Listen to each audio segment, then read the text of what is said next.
What is up, guys? It's the Sound Alchemist, part of One Mind Syndicate, and today I'm back to talk about Warhammer 40K. So in this one, I have one of the best pieces of literature that I've read when it comes to the Primarch novels. The feats shown here are amazing, and it really gives you a really cool battle between Magnus the Red, Primarch of the Thousand Suns, against a planetary defense force. Yes, you heard that right. A Primarch isn't fighting another Primarch. He's not fighting like some Chaos Demon or in some Xeno super technologically advanced army. No, Magnus, the superior Psyker, is fighting against regular humans. Now, the PDF, the Planetary Defense Force here, have some tanks and a Baneblade, and that is enough to give you guys an epic battle. So, if you guys want to see the entire novel of where this takes place, if this battle riles you up, I definitely recommend you guys read Magnus the Red, Master of Prospero. You could either read it or do an audiobook. And say you don't have the money to buy said audiobook, well, if you go on over to our second channel, the One Mind Syndicate podcast channel, you can actually get a link to go to Audible and get yourself a credit for a free audiobook. So all you got to do is head on over to that channel, check out a review on Angron, which is also another amazing Primarch novel. And if you click on the description of that video, you can go to Audible and get yourself a free credit. So, with that being said, guys, let's go ahead and dive into Magnus the Red versus the Planetary Defense Force. The last cannon shot struck Magnus just below his heart. His surprise was total. He had no time to raise a kinetic shield. Pain ripped through him. The beam burned with the heat of a sun. A stinking mist of instantly vaporized blood and tissue enveloped him. He inhaled a draught of red mist, an aerolized breath of his own body. Magnus had never been hurt before, not truly. He had allowed himself to suffer cuts and bruises when it suited his purposes to allow his sons to see him bleed alongside them, but nothing like this. He had even suffered more severe wounds to better understand the experience, but that had been entirely controlled. Only as the superheated beam destroyed his flesh did he fully appreciate how cowardly that had been. He dropped the planetary governor Conrad Varga as the supplicants surrounding him scattered in screaming panic. High-caliber shells from Sponson-mounted assault weapons raked them, cutting down a score of people almost immediately and wounding dozens more. The Red Dragon's Planetary Defense Force were slaughtering their own people. Anger gave Magnus focus, and he drew a kinetic shield about him as easily as a mortal man might pull a cloak tighter in the cold wind. The second last cannon shot bent around him like light through water. He ripped the weapon from its Sponson mount with a flick of thought. Fire erupted from the Baneblade's flank as arcing lightning flared from ruptured power lines. Magnus felt the elation of the mind at the gunner's position behind the super heavy tank's prow-mounted cannon. His arm positioned out of its shortened barrel blazed with fire and smoke. The siege shell was moving at 1,500 meters per second, but Magnus swept his arm to the side, and the shell slammed into the foundry wall behind him. It detonated in a devastating blast, and the already weakened walls of the ruined structure came down in a roaring cascade of debris. Magnus heard screams as people taking shelter from the rogue vehicles were crushed by falling masonry. He threw kinetic shields over as many as he could, but it wasn't enough to save them all. The ground heaved as an aftershock rumbled far below the surface, toppling what few structures were left standing. Magnus took that power and drew it into himself, grunting as the world's pain suffused his flesh. He thrust his hand forward, and up-armored rhino crumpled as though in the grip of an invisible titan. Metal shrieked and spat fire as the vehicle's entire mass was compacted down to a perfect sphere, no more than a meter in diameter.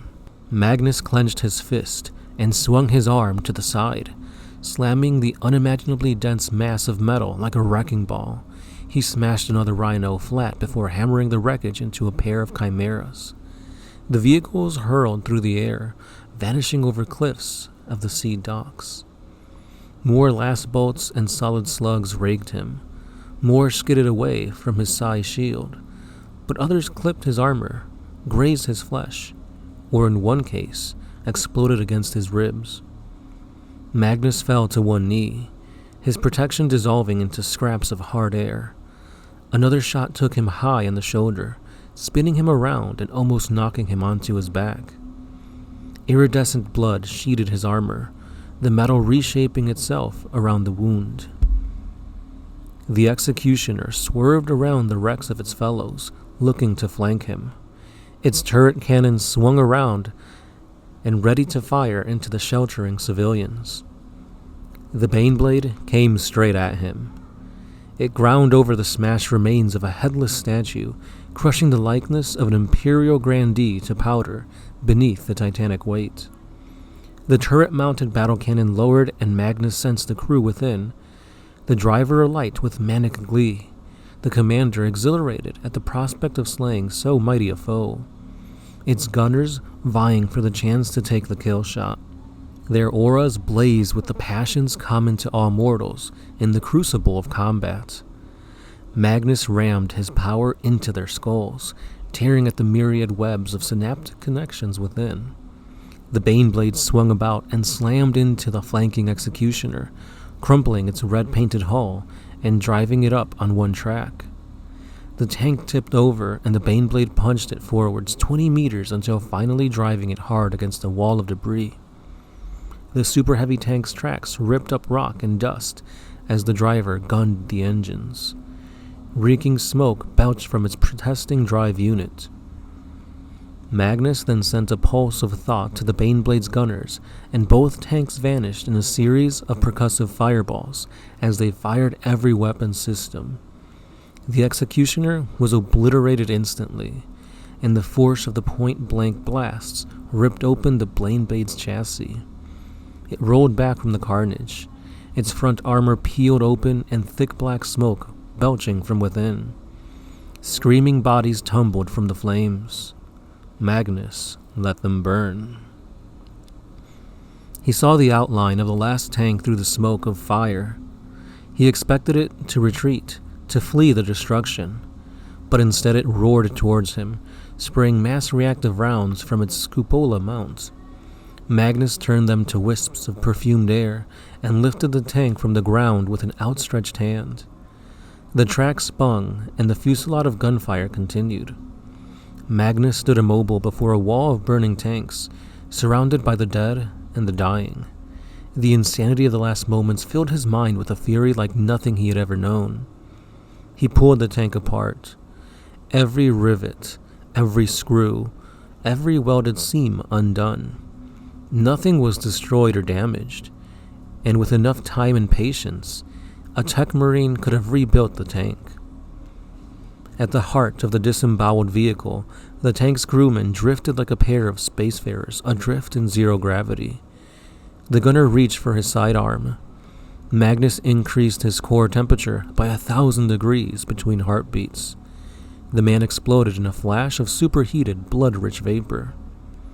He pulled the driver out of the vehicle towards him, bolts and washers spinning away as his flailing arms tried to resist the force reeling him in.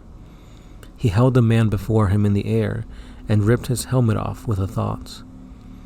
The face before him was ordinary, but what did he expect to see? The face of a monster? Someone who could have been seen as evil for what he has been doing? No, this was simply a man.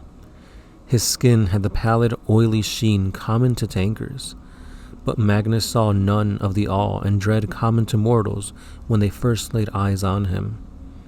Even Robut and Rogel, primarchs of a comprehensible nature to mortal sensibilities, still had wonder for him.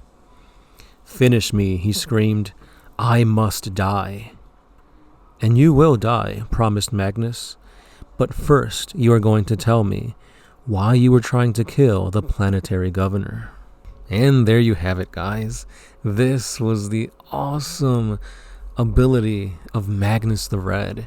You clearly see him taking on a whole slew of tanks, Baneblades, Chimeras, and obviously they're a force to be reckoned with. But against the Primarch of the Thousand Suns, they were nothing. He threw up kinetic shields, he blew apart tanks, took one apart piece by piece. Oh man, compressing a tank to a freaking meter-long steel ball. Yeah, Magnus is definitely somebody you do not want to be in a fight with. And this is pre-going to Zeech Magnus, pre-Chaos Magnus. So, obviously, the Thousand Suns sorcerer has been corrupted by the god of change, Zeech, so he's even stronger now with the abilities granted to him by his patron god. And here we could see just what he can do before that. So there is no surprise that I believe Magnus was number 2 in terms of psychic ability to that of the Emperor. Maybe Malgador, but that's a discussion for another time. Let me know your thoughts down below on this awesome display of psychic ability. If you guys do want to read Magnus, Master of Prospero, go ahead and check out the One Mind Syndicate podcast, where you guys can get yourself a free trial to Audible and a free download for an audiobook. And hey, while you're at it, subscribe. As always, this has been the Sound Alchemist, part of One Mind Syndicate, and I will be catching you guys in the next one. Peace. Always